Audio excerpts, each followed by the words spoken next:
continue our lesson that we were doing on straight line or particle motion, and we had gotten to the point where we had a function x of t equals t squared minus 4t plus 2, and then we found the velocity function by taking the derivative, and then the acceleration function by taking the derivative of the velocity function. And then we created a sign chart based on when the velocity was 0 and where it was negative and positive, and found out that the particle was moving left from negative infinity to 2, and then it was moving right from 2 to infinity, and it was stopped when time equals 2. And the acceleration was positive for all time. So what we're going to do now is we're going to complete the chart for the first 5 seconds of motion, and we're going to describe its motion using words. All right? Now, I'd like to show you what I do when I'm using a calculator and I have these functions. So I'm going to open up my calculator screen right here, and when I do these things on the calculator, what I do is under y equals, let's clear that out, I will input the position function in y1 typically, and the position function in this case was x to the second, or t to the second, minus 4x plus 2, and I use x because we're in function mode on the calculator. And then the velocity I usually put in y2, which was 2t minus 4, but since we're in function mode, we're going to go 2x minus 4. And then in y3, I put the acceleration function, which is 2 in this case. And then I'll go to my table setup and start my table at 0, and then I want my table to be in increments of 1, and press enter, enter, so to save that. And then going to the table, you can see now all the values that we need for the chart. So that's kind of a shortcut because we're on the video. So I hope everybody can see that that's really simple there. And remembering that the position function is in y1, the velocity function is in y2, and the acceleration function is in y3. All right, so now we're going to take those values, which I have taken the liberty of already recording on my piece of paper here. So at time equals 0, the position is at 2. At time equals 1, it's negative 1. And then it moves to negative 2, negative 1, 2, and then 7. And the velocity at time equals 0 is negative 4. Then it goes to negative 2, 0, 2, 4, and then 6. This right here, this column is the absolute value of velocity, which is speed. Okay? So the speed is a scalar and has no direction. So we just take the absolute value of that, and the speed is 4 here, the speed is 2, the speed is 0, the speed is 2, 4, and 6. And the acceleration, as we mentioned a minute ago, is constant, and it is 2. Okay? And now we're going to describe what this particle is doing. At time equals 0, it's standing at position 2 on the number line below, and the velocity is negative and the acceleration is positive. The velocity is negative and the acceleration is positive. So we know that our particle is moving left, and our justification is that v of t, the velocity, is less than 0. Now, not only is it moving left, it's slowing down. See, bells go on even when you're not in school. The particle is slowing down at time equals 0 because the velocity is negative and the acceleration is positive, and they are working against each other. And so then we would have to say slowing down, since v of t and a of t have opposite signs.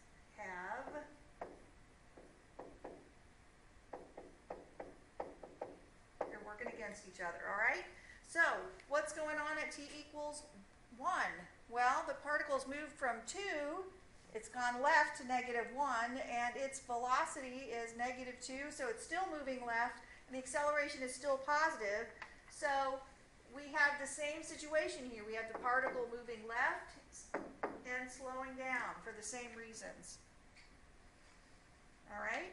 At time equals 2, suddenly things change a little bit. Now we have the velocity is now 0, and the particle is moved left from time equals 1 to 2, further left, and at -2 in its position, it is now stopped. So we would say the particle, oops, I don't want to be in that color. I would say the particle is stopped here. And how do we know that with calculus? We know that the velocity is 0, so that's why the particle is stopped. All right? And then at time equals 3, now the velocity and the acceleration are now the same sign, and now the velocity is positive. So at this moment in time, I know the particle is moving right. And how do I know that? The velocity is greater than 0. And now I can say the particle is speeding up in the right direction, since the velocity and the acceleration are now working together. They are the same sign.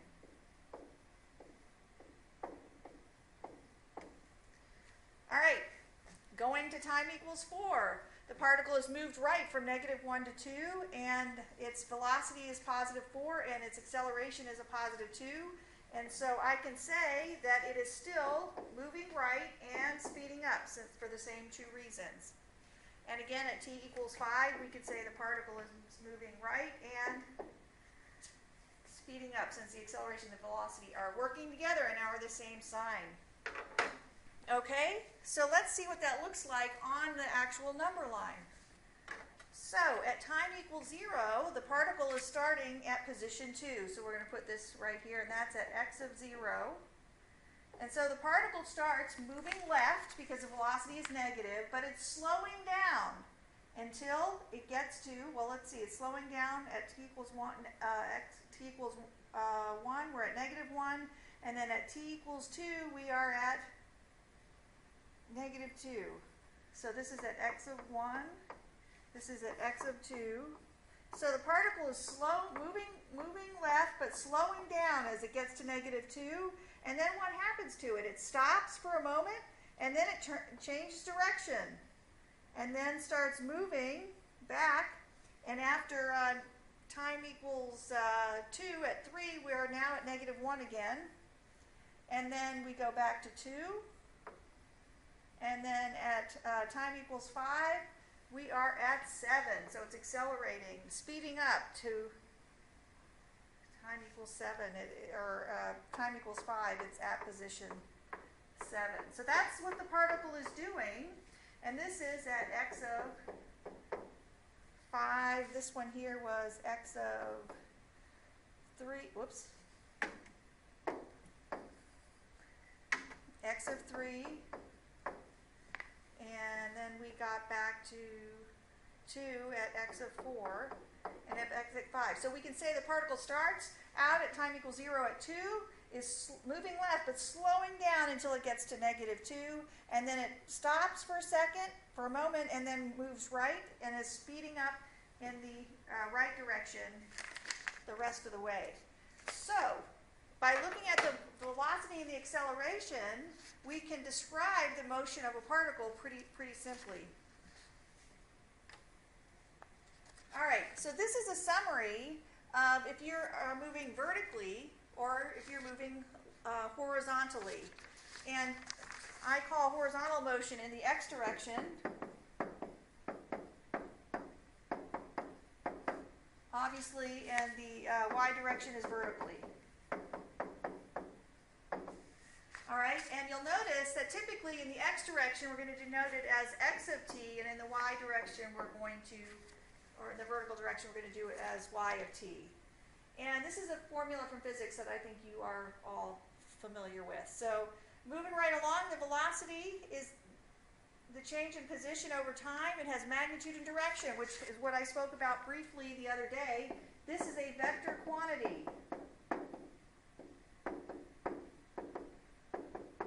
Because it has magnitude and direction.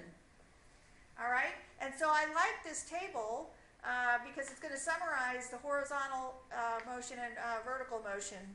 If the velocity is positive, then the particle is moving right if you are in horizontal mode. If you are in vertical mode, the particle is moving up.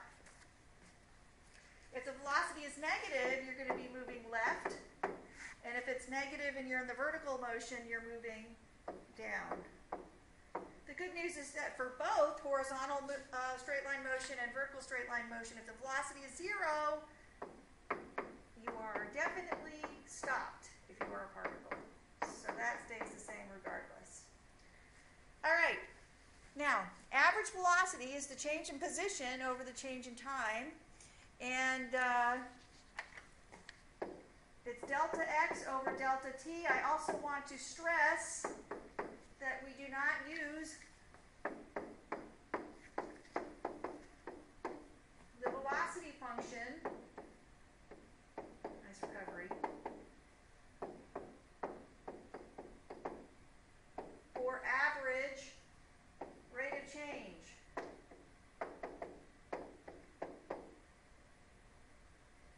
Okay, I want to stress that. The instantaneous velocity, we use the velocity function, and it's the derivative because we have one point in time. And the speed of a moving object is the absolute value of the velocity function. And this is, instead of a vector quantity, this is a scalar quantity, meaning it has magnitude only.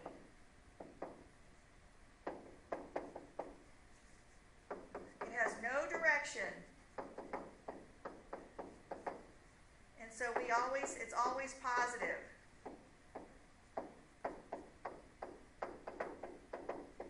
And it's magnitude only.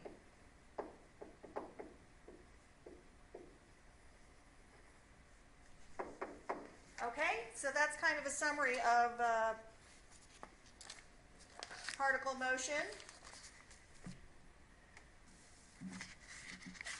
For the velocity. Now we move on to the acceleration, which is going to be delta v over delta t if we're talking about average acceleration. And if we're talking about instantaneous acceleration, that's going to be the derivative of the velocity. Okay? Now, we're going to complete this table because, and I need to stress this because a lot of calculus students will think they just look at the acceleration of a particle or a body in motion, and they think if they look only at the acceleration, then they know whether it's speeding up or not. But in order to determine if something in motion is speeding up or slowing down, you have to know whether the velocity is working with the acceleration or the velocity is working against the acceleration is working against the velocity. So I'm going to summarize in this chart what's going on. So if the velocity, and so we're going to say whether it's speeding up, slowing down, or at a constant velocity, or it is stopped. So the velocity is greater than 0, and the acceleration is greater than 0. Well, here, the particle, or whatever is moving, is speeding up because they are the same sign. And then what happens when I move right on this chart, and now I say the velocity is negative and the acceleration is positive? Well, now they're opposite signs, and it's the particle or object in motion is slowing down. This particle is moving right, because its velocity is positive, and this one is moving left, but it's slowing down. When the velocity is positive and the acceleration is negative, the particle is moving right, but it's now, instead of speeding up, it's slowing down because the acceleration and the velocity are working against each other. And then if the particle has negative velocity and negative acceleration, we're speeding up in the negative direction or the left direction. Now we're speeding up.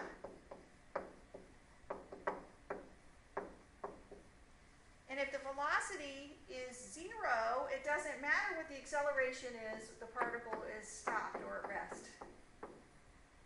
The particle or whatever is in motion. All right? Now let's talk about when the acceleration is 0 and the velocity is positive. Well, if the velocity is positive, that means the particle or the body is in motion, but it has no acceleration. So that means we are at a constant velocity because the acceleration is the rate of change of velocity, and the rate of change of velocity in this case says no rate of change. So it's at a constant velocity, but it's moving right. And then if the velocity is negative, you're at a constant velocity, but you're moving left. And believe it or not, if the velocity is 0 and the acceleration is 0, you are still stopped. Okay? So hopefully that'll help you remember a little bit that you cannot not forget that speeding up and slowing down, you must compare the signs of the velocity and the acceleration. Have I stressed that enough? I hope so. All right, moving right along. This is another summary thing. Hopefully you'll get to know this instinctively and not have to refer to a chart every time, but it tells you what to do when an object is stopped. Well, when an object is stopped, its velocity is 0. So you set velocity equals 0 and solve for t. When it reaches its maximum height, well, guess what? That's when the velocity is equal to 0 and it's not moving. You know that it's reached its height and then it's going to fall down from where it is at its highest position. And the slope to the position function will be 0. And a quick sketch here, you see how the slope, if I've got parabolic motion here, the slope here is 0. It's at its maximum height.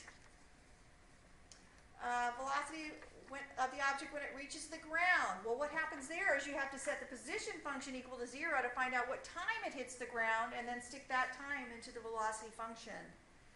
When the object changes direction, well, in order to change your direction, it has to stop and then change sign. When I say it, the particle's velocity has to be equal to 0 and then change signs.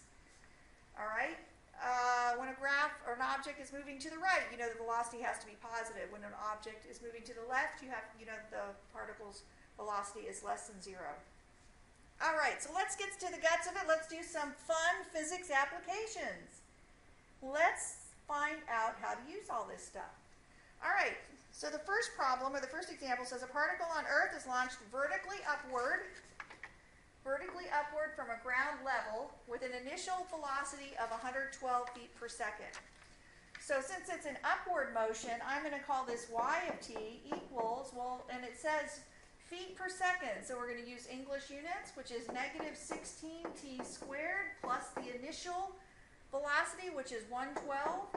T plus how high it is initially, and how high from the ground is 0, so I'm not going to plug anything in there. And they want to find the velocity at t equals 3 and t equals 5, and then the speed. Well, the velocity of a function is equal to the derivative of its position function, and I'm sure everybody can do this math using the power rule. It's going to be negative 32t plus 112. All right? So let's find out what the velocity is at 3, and the velocity is at 5, and then the speed would be the absolute value of the velocity at 3, and the absolute value of the velocity at 5. And since I'm going to try to help you figure out how to use the calculator, let's do it on my TI-89 that has shut off. But we're going to wake it back up, and I'm going to go to y equals and plug in my two equations here. And the two equations are negative 16, instead of t, we're going to use x to the second, plus 112x. And then I'm going to put into y2 the derivative, which was negative 32x,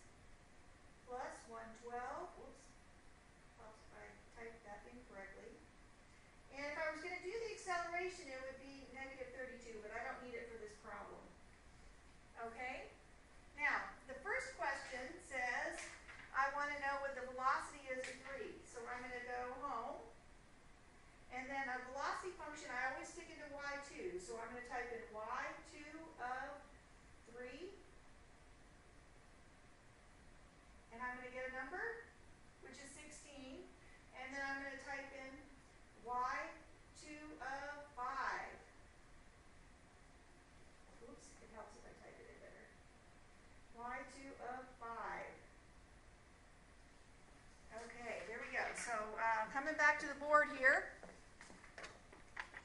The velocity at 3 is going to be 16 feet per second, and the velocity of 5 was negative 48 feet per second. Now the speed at 3 is going to be the absolute value of each quantity there, and 16 is already positive, so it's 16 feet per second.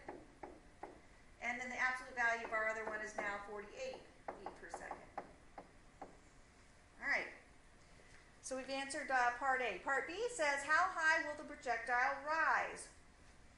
Well, that means how high off the ground will it be? Well, as I mentioned, when you're doing projectile motion, we're going to have a parabola with a zero slope at the top.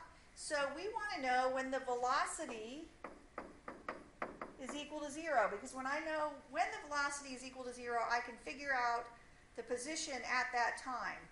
So we're going to set the velocity, which is v of t, which was negative 32t plus 112, equal to 0. And that's going to be 32t equals 112. And t will equal then at that, I've done the math ahead of time here, and that's 3.5 seconds. Okay, so that's when we are at our maximum height. But that's not how high we are, that's the time that we are at the highest point. So now I want to go and find out what y of 3.5 is. Now where did we put that on our calculator? We put that in our calculator under y1. So I want to type in y1 of 3.5, and we get 196 feet. So our position, when we're at our highest, is 196.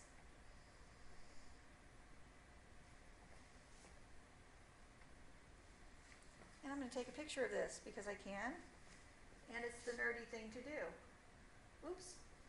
I want to paste. Edit. Paste.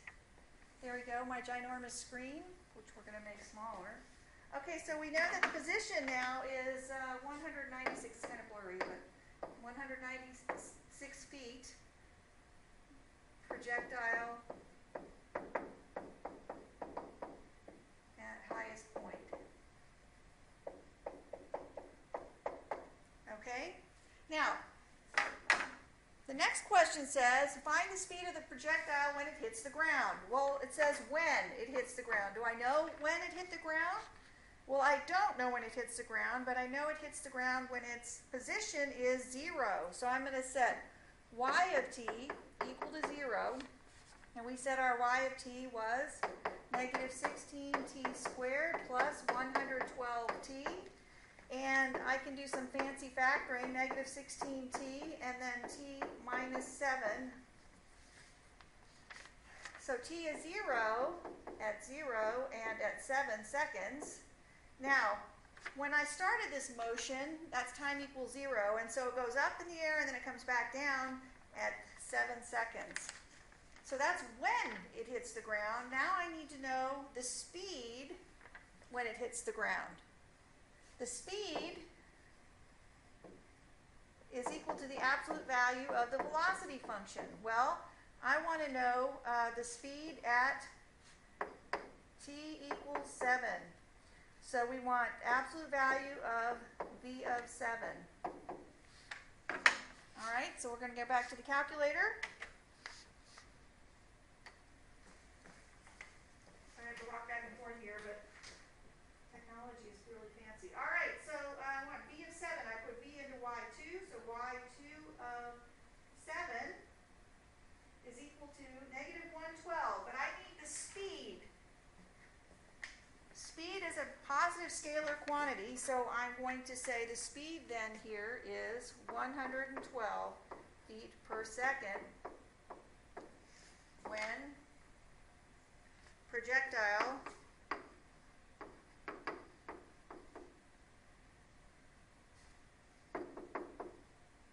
hits the ground.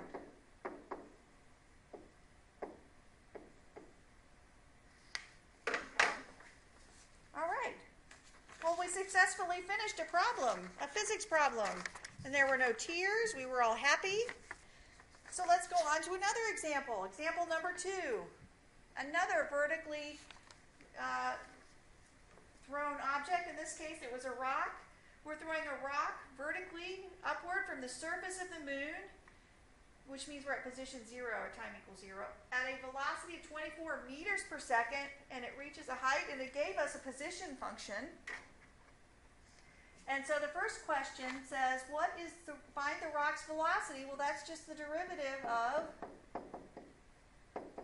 the position function, which is going to be 24 minus 1.6t, using the power rule, and then the acceleration function is going to be the second derivative of the position function, which will be negative 1.6.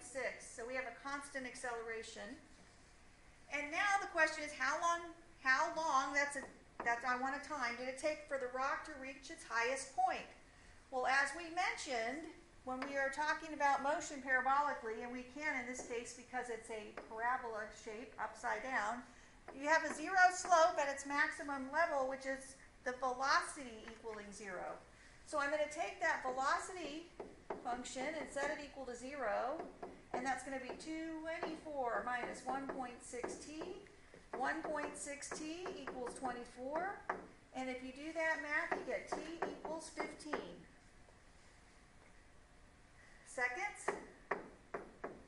That's how long it takes the rock to reach its highest point. How high did the rock travel? Well, I need to know where the rock is at 15. So it's going to be y of 15 equals 24 times 15 minus 0.8 times 15 squared, which is 225. And I went ahead and did the math on this, and it gives us 180 meters.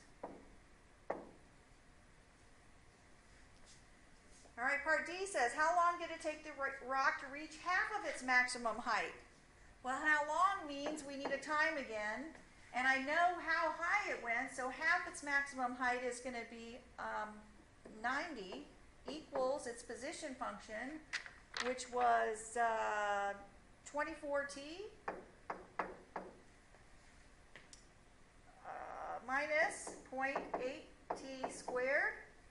And then we need to solve this for t. So I took the liberty of using this awesome feature on this calculator, the TI-89, that will allow us to solve.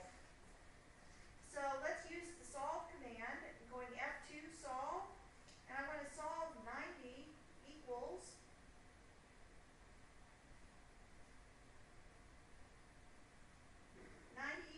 24 t minus 0.8t to the second, comma, I want to solve it for t.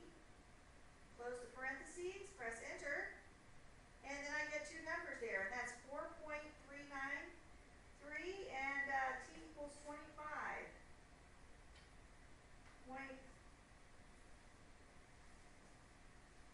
can't even read it here. Hang on, 25 point something. All right, so we want to know how long it took to reach its maximum height. Well, it reaches its maximum height in two locations, right?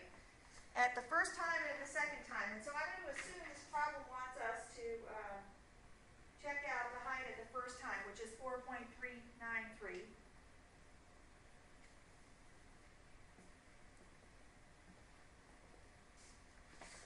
So let's write that down. So that's going to be t equals, whoops, I already have the t written. T equals 4.393.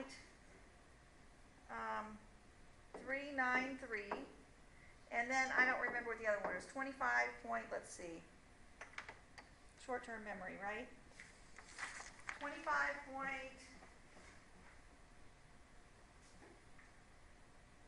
607.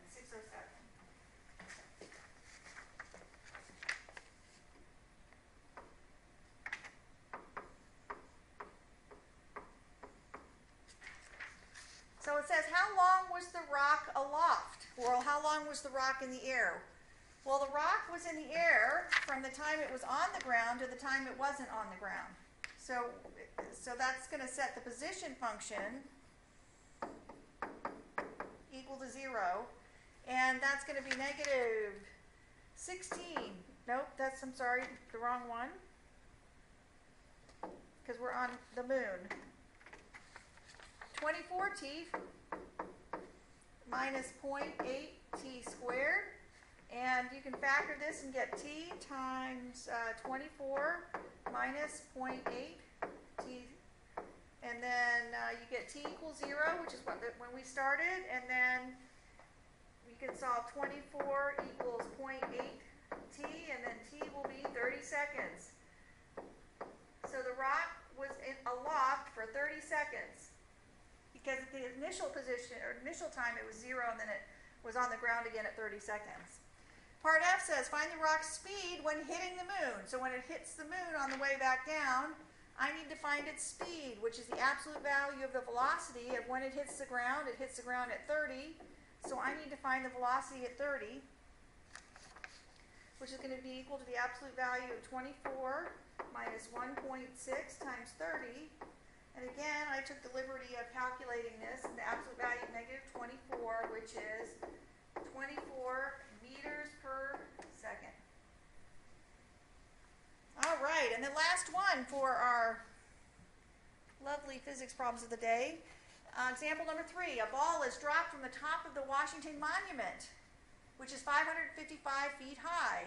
How long will it take for the ball to hit the ground? Well, first of all, I need a position function for when the ball is, to model the ball's motion. And it's up and down motion again, so this is y of t.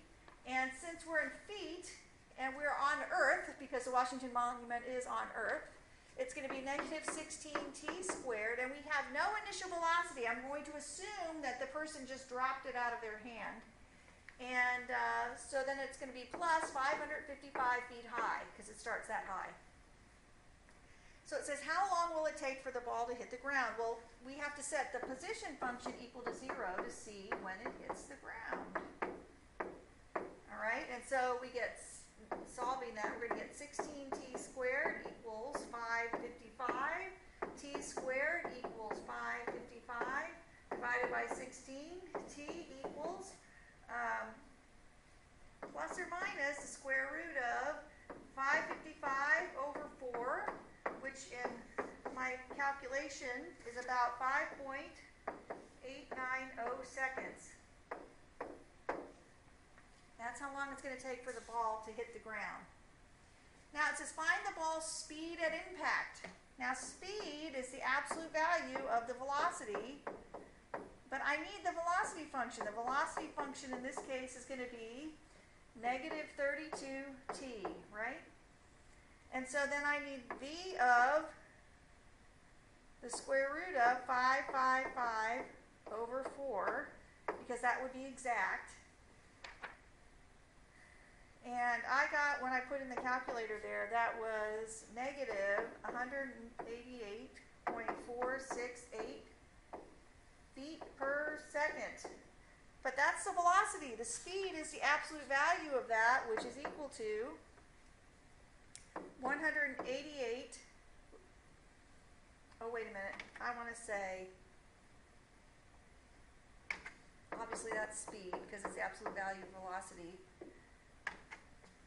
Absolute value of this quantity, square root of 555 over 4, will equal 188. So we call this the speed at impact.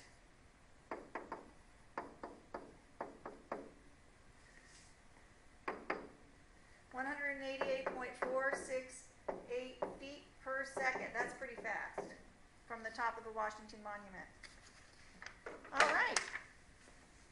Well, thankfully it was a ball, right? All right, well, have a good time solving more physics problems, and that's all I have for you today on the rest of particle motion.